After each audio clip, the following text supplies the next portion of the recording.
Hello everyone, welcome back to my channel, The Library for Multilinguals, which is a channel where I share with you tips on how you can teach your child to read and write in your home languages in a fun and engaging way. Now it's December, so I decided to change a bit the decor, and here's my Christmas tree.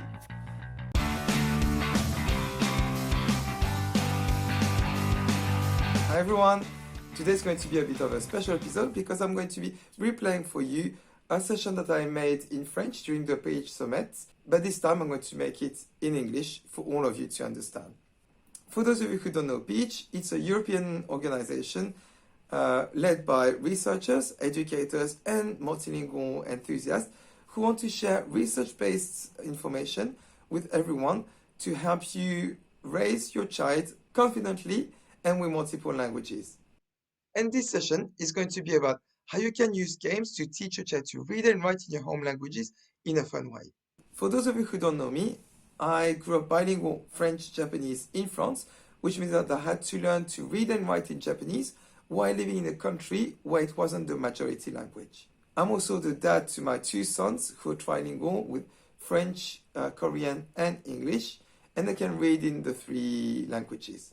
And I'm the author of the Parents Guide to Raising Multi-literate Children and a foreign language teacher in a secondary school in London. So to start this session, I would like to explain what it means to learn to read and write in a home language when you're surrounded by another language. So first of all, the majority language is perceived as legitimate. Everybody can speak it, read it, write it. Everything around is in that language. So it's a bit normal that we have to learn to understand it. When it comes to learning to read and write it, it often happens in school when we're surrounded by other students and we're all doing the same thing. So even though some students might find it easier than others, everybody's doing it, so we just do it. And also when it comes to opportunities to practice reading and writing, as I said, because it's all around us, it's a bit everywhere. You go to the shops, it's all written in the majority language. You go to the bus stop, you watch, you can see adverts, everything is in the majority language. Which means that as a child, when you start learning to decipher these words, you can just try a bit whenever. And when we make mistakes, our parents don't really say anything. It's just, okay, you should read it that way or that's like that. The parents explain. However, when it comes to the minority language, the home language, because the opportunity is also rare, there seems to be a bit more pressure to read properly. And when we're corrected, it's a bit more formal. We might also be attending a supplementary school where we learn to read and write. So often, reading and writing is linked to school, not necessarily to everyday life.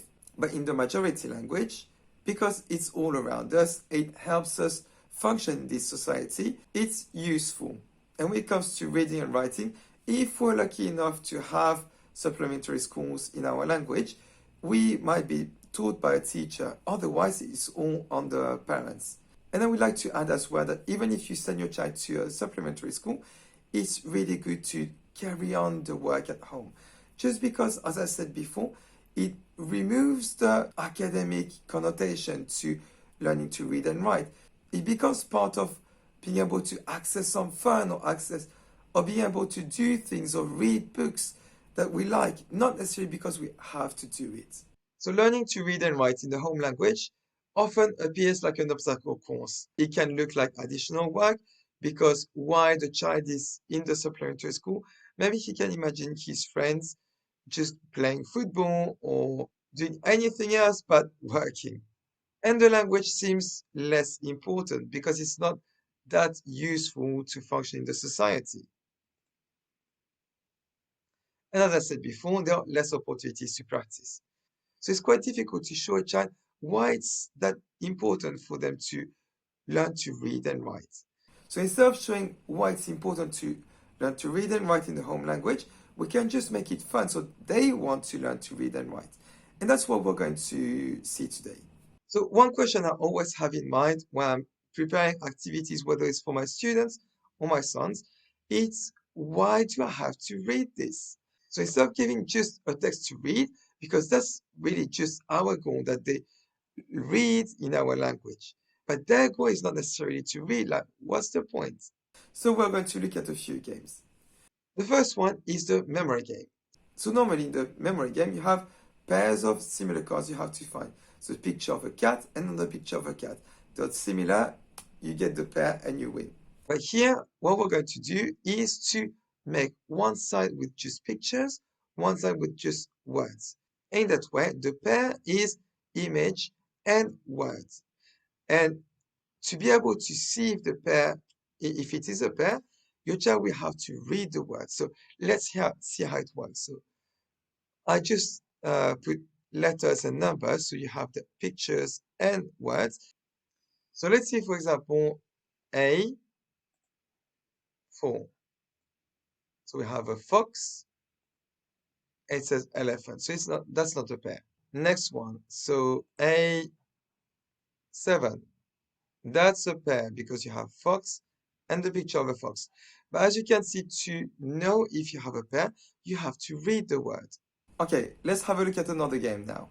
So now I'm going to show you this other game where you have to find what's missing. So you have 5 pictures at the bottom of 5 animals: a cat, a duck, a rabbit, an elephant, and a bird. I'm going to show 4 words, and you have to see which one is missing. So there are 5 animals, just 4 words. 1 word will be missing. Okay, 3, 2, 1. Let's see how fast you can find it. Okay, so it was an elephant. Now, let's try another one and see if you can go faster. 3, 2, 1, go. Okay, it was a cat. The word cat was missing. So again, you have to read the word cat. Okay, one more go. 3, 2, 1, go. Okay, and this time it was a rabbit.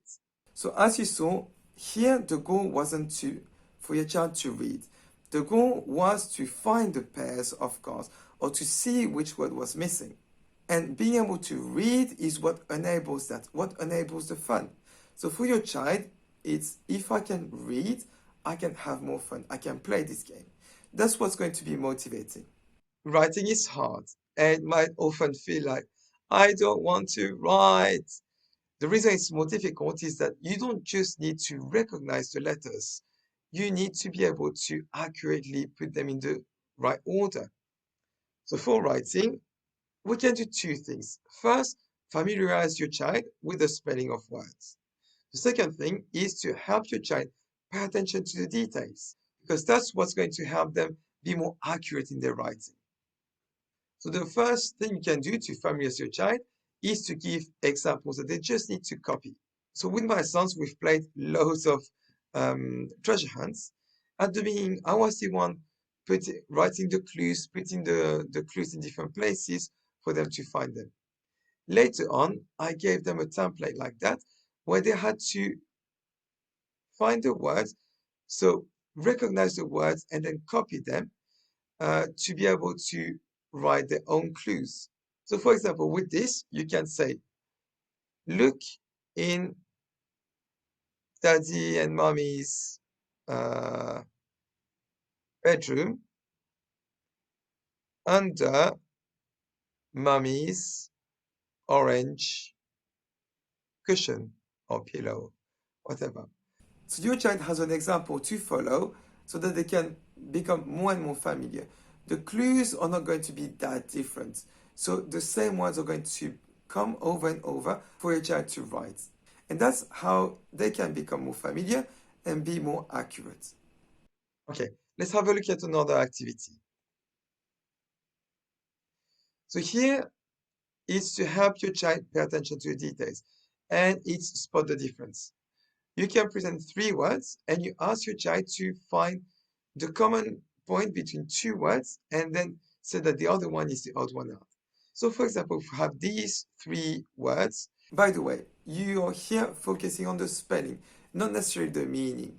So here between the 3 words, we can say, okay, fox and cat have 3 letters.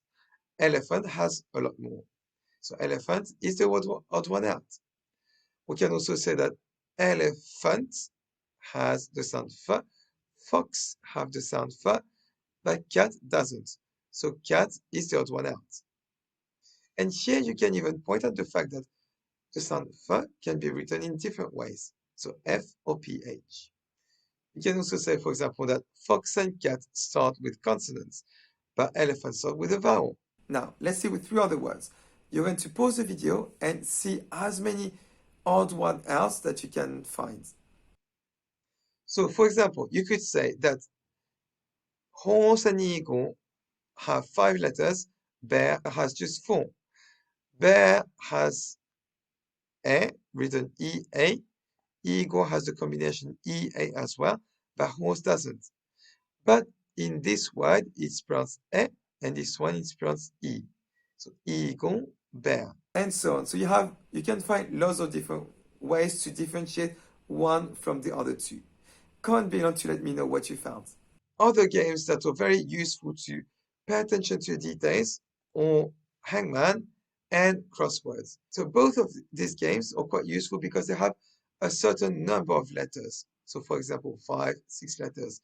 And you try to start finding the other letters based on 1, 2, 3 letters that you found. So your child is trying to visualize the spelling of the words. So for example, the third letter is E, what can it be, etc. So these were a few examples of games that you can do to help your child become more familiar with the different graphemes or phonemes of your language. And to summarize what it means to learn to read and write in the home language, so we saw that it could be an obstacle course, but with games, it can become a more fun obstacle course. So with slides, so you can still climb on top of things, like on top of the wall or on top of the slide. You can go down. It's fun. It requires the same skills, but it's more fun. And so with games, what you help your child to do is to see learning to read and write in your language in a positive way. So before I let you go, there are two things I would like you to remember. The first one is to start from your child's feeling. Like they might be thinking, why should I read or write? And you try to go around and find a reason why they would need to read and write. And the consequence would be to develop these reading, writing skills. So as I mentioned at the beginning, this was a session I gave in French during the Peach Summit. And there were loads of other sessions given in multiple languages. So you can go and check the playlist. I'll leave the link down below in the description. So if you and your child are on a multi-literate journey and you're teaching your child to read and write or want to do so, you're going to get more tips in these videos. So make sure to subscribe to your channel and ring the bell icon. Have fun. Bye.